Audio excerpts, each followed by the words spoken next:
This time check is brought to you by Basta Surf Barata with Fabcon. Todo bula, todo linis. Based on lab test, mud on polyester. Bili na! That portion was brought to you by Star Corned Beef. Mas Star Beefy Sarap. Mas Star Sustansya. Mas Star Sulit.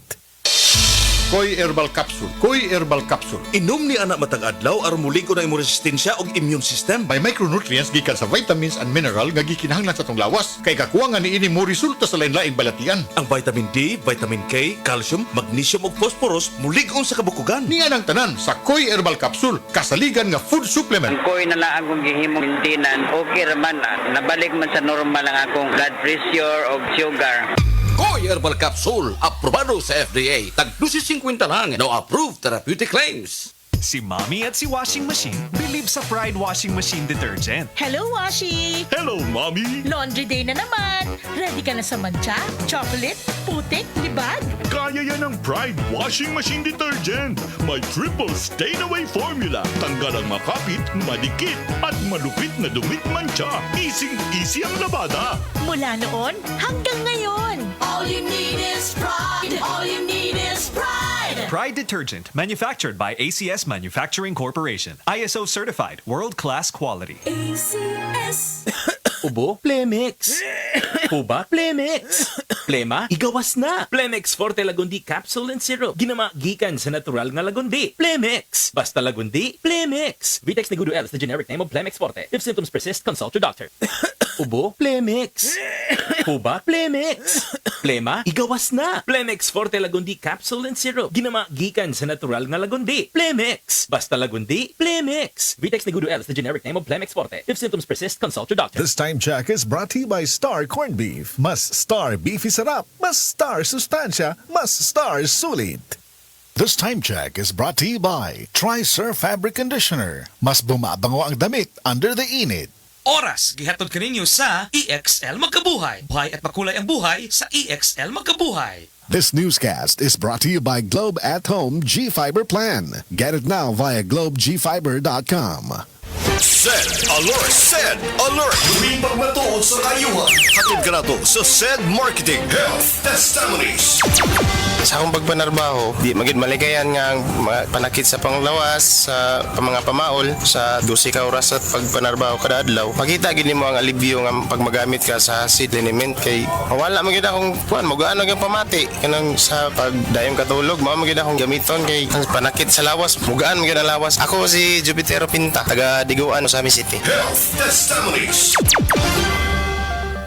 New Tide White and Bright, Tide White and Bright, murag bago ang sinina. New Tide White and Bright, Tide White and Bright, murag bago ang sinina. New Tide White and Bright. Murag Bago is based on technical stain removal test on polyester. Para di madaling masira ang ngipin ng pamilya, ngayon pa lang, Unique toothpaste for brushing every after kumain. Dahil ang unique toothpaste, may Max Protect formula. Ngipin ay Max Alaga. Max Protectado pa. Helps stop cavities even before they start, while keeping breath fresh with regular use. Unique toothpaste for brushing para siguraduhin ngipin ay Max Alaga. Max Protectado pa. Unique. Max Alaga, Max Protectado with unique toothpaste maximum fluoride protection. Manufactured by ACS Manufacturing. ISO certified world-class quality. ACS.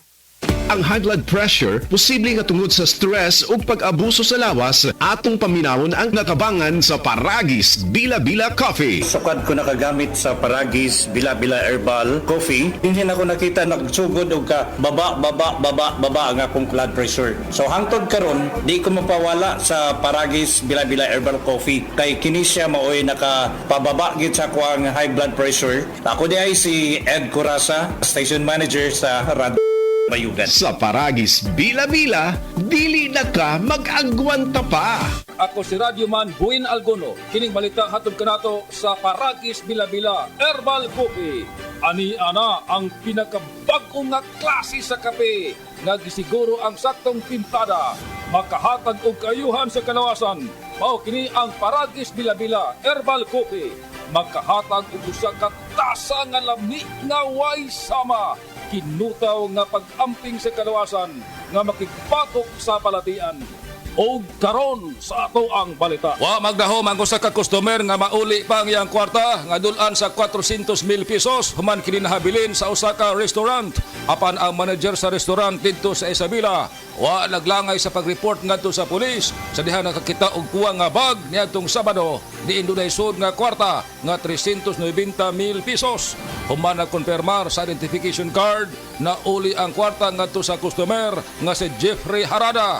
Mato ni Harada nga ang mao nga kwarta halin sa mais o gipanag-iya sa iyang amo. Kadtong balita hatod kanato sa Paragis Bila-Bila Herbal Coffee. Puno sa mga sangkap sa herbal nga tinuod nga makatabang giistudyuhan ug napamatunan. Basta kape nga klaro, dinhi na kita sa sigurado. Lami ana, makatabang pa. Paragis Bila-Bila Herbal Coffee. Gama sa GFMQ Marketing. Sa Paragis Bila-Bila, di na ka mag-agwanta pa. Mapalit sa Diding's Pharmacy sa Manalili Street, Cebu City. Bestway Pharmacy sa Mandawi City. Healthy Way Pharmacy, GV Butika sa Cebu, Mandawi, Liloan ug Usmeña Boulevard. Ako si Radyoman Buin Algono, Tatak RMN. Ang takna ato karato sa atong bag-ong construction partner, Century Peak Cement, Cementodo para sa Pilipino. Pagbasa sa ikasyam na kabanata ng aklat ni Juan, pinagaling ni Jesus ang isang bulag, talata 1 hanggang 41. Sa paglalakad ni Jesus, nakita niya ang isang lalaking ipinanganak na bulag. Tinanong siya ng kanyang mga alagad, "Guro, sino po ang nagkasala at ipinanganak na bulag ang lalaking ito? Siya ba o ang kanyang mga magulang?" Sumagot si Jesus, "Ipinanganak siyang bulag hindi dahil sa nagkasala siya o ang kanyang mga magulang, kundi upang mahayag ang kapangyarihan ng Diyos sa pamamagitan niya. Kailangan gawin natin ang mga ipinapagawa ng nagsugo sa akin habang maaga pa. Malapit na ang gabi at wala nang makakagawa pagsapit niyon. Habang ako'y nasa sanlibutan, ako ang ilaw ng sanlibutan." Pagkasabi nito, dumura si Jesus sa lupa at gumawa ng putik. Pagkatapos ipinahid niya ito sa mata ng bulag. Sinabi ni Jesus sa bulag, "Pumunta ka sa deposito ng tubig sa silo at maghilamos ka roon." Ang kahulugan ng salitang silo ay sinugo. Ganon nga ang ginawa ng bulag at nang magbalik siya ay nakakakita na. Nagsalita ang mga kapitbahay niya at ang mga nakakita sa kanya nung siya'y namamalimos pa. "Hindi ba yan ang pulubing bulag?" Sumagot ang ilan. "Yan nga," sabi naman ng iba. "Hindi, kamukha lang." Kaya't nagsalita pa ang dating bulag, "Ako nga po yun." "Paano ka nakakita?" tanong nila. Sumagot siya, "Ang lalaking tinatawag na Jesus ay gumawa ng putik at ipinahid yon sa aking mga mata. Pagkatapos sinabi niya sa akin, pumunta ka sa silo at maghilamos. Pumunta nga ako doon at naghilamos at nakakita na ako." "Nasaan siya?" tanong nila sa kanya. "Hindi ko alam," sagot niya. Dinala ng mga tao sa mga Pariseo ang dating bulag dahil araw ng pamamahinga ng gumawa sa Jesus ng putik at nang pinagaling niya ang bulag. Tinanong din siya ng mga Pariseo kung paano siya nakakita, kaya't sinabi niya sa kanila, "Pinahiran niya ako ng putik sa aking mga mata. Ako'y pinaghilamos at ngayon nakakakita na ako." Ang sabi ng ilang Pariseo, "Hindi maaaring mula sa Diyos ang taong yon sapagkat hindi niya ipinapangili ng araw ng pamamahinga." Ngunit sinabi naman ng iba, "Paano makakagawa ng ganitong mga himala ang isang makasalanan?" At hindi sila magkaisa. Kaya tinanong nilang muli ang dating bulag, "At ikaw, ano naman ang masasabi mo tungkol sa kanya? Dahil pinagaling niya ang iyong mga mata." "Isa siyang propeta," sagot niya. Ayaw maniwala ng mga Hudyo na siya'y talagang dating bulag kaya't ipinatawag nila ang kanyang mga magulang. "Anak nga ba ninyo ito? Talaga bang siya ipinanganak na bulag? Bakit nakakakita na siya ngayon?" tanong nila. Sumagot ang kanyang mga magulang, "Anak nga namin siya at siya ipinanganak ngang bulag. Ngunit hindi po namin alam kung bakit nakakakita na siya ngayon o kung sino ang nagpagaling sa kanya. Siya na po ang tanungin nyo. May sapat na gulang siya at nakakapagsalita na para sa kanyang sarili." Ganon nga ang sinabi ng kanyang mga magulang dahil takot sila sa mga Hudyo. Alam nilang pinagkakaisa ng mga Hudyo na itiwalag sa sinagoga ang sino mang magpahayag na si Jesus ang Kristo.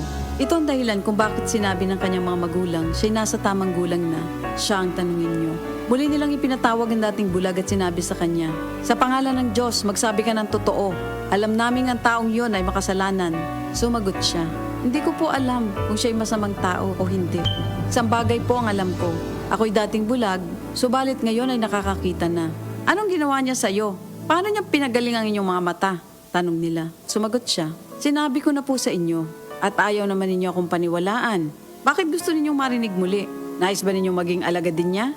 At siya kanilang minura. Ikaw ay alagad niya, ngunit kami mga alagad ni Moises. Nalalaman naming nagsalita ang Diyos kay Moises.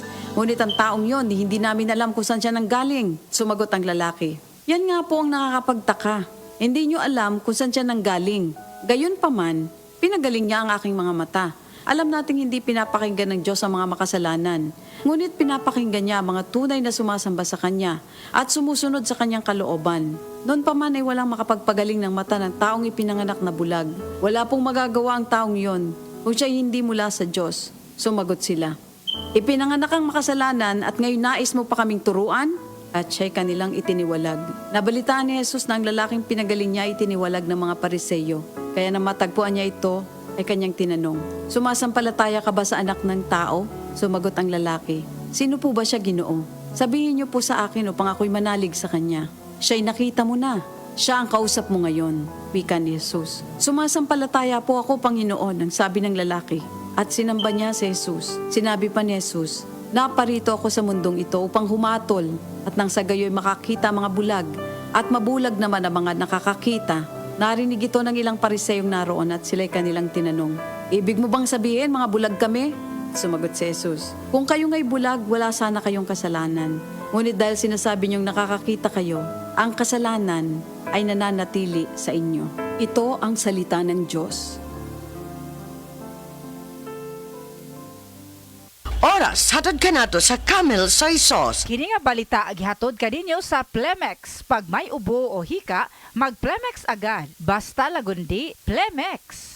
That news was brought to you by ACS Manufacturing Corporation, ISO certified world-class quality. ACS. Camel, sukang puti, sa suan mo palamig. Camel, sukang puti, maunag yun imong mapili. Camel, sukang puti, sa suan mo palamig. Camel, sukang puti, anita na ang sekreto, ang sekreto sa lamig. Alfie, it's over. Gets kita, gets mo ko, Alfonso light tayo. Gets sa lasang hanap mo. Hanap ko yung di sakit sa ulo. Hanap natin light, Alfonso. Gets ang lasang hanap mo. Drink responsibly. Alfonso Light, also available in 500 ml for only 140 pesos SRP. Drink responsibly. Hi, I'm Chef Jojo Javier. Mahalaga sa akin ang MX3, kaya parte ng aking routine ang pag-inom ng MX3 capsule. Ang kalusugan ay priority ko sa lahat. Masarap mabuhay nang walang inindang sakit sa katawan. Kailangan balanse ang food choices. Meron kang vegetables, meron kang fish and chicken. Plus, dinagdag ko ang MX3 capsules at MX3 coffee. Ganado ako magtrabaho dahil balanse ang aking lifestyle. And for me, life is sweeter with MX3. Ako po si Chef Jojo Javier. Bilib ako sa MX3 kaya ako ay umiinom ng MX3. Mahalagang paalala, ang MX3 ay hindi gamot at hindi dapat gamiting panggamot sa anumang uri ng sakit. Star Wax, Wax. Star Wax, Wax. Always remember, sa paglinis, pakintabin ang sahig. Mrs. Star Wax, Wax. Kita na to the max. Star Wax ang #1 floor wax. Dunay waterproof formula. Bisan yaman ng tubig, mabalik ka sinamang sa loob. Star Wax. Kita na to the max, max, max. Star Wax Floor Wax. Manufactured by ACS Manufacturing Corporation. ISO certified world-class quality. ACS. 24 hours under protection ng Shield Bath Soap. Shield Bath Soap.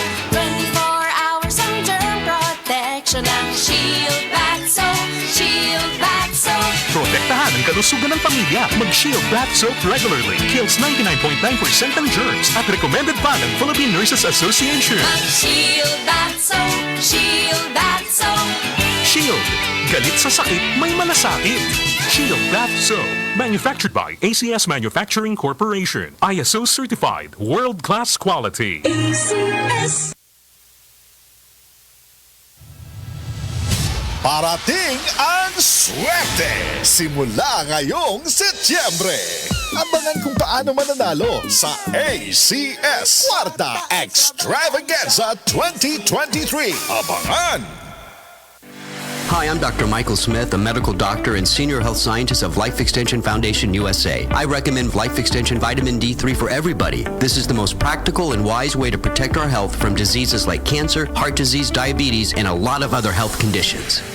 Gulya t-shirt. Happy Mart. Blouses. Happy Mart. Underwear. Happy Mart. Sapot sa kabataan. Happy Mart. Pantalon. Happy Mart. Happy Mart. Happy Mart.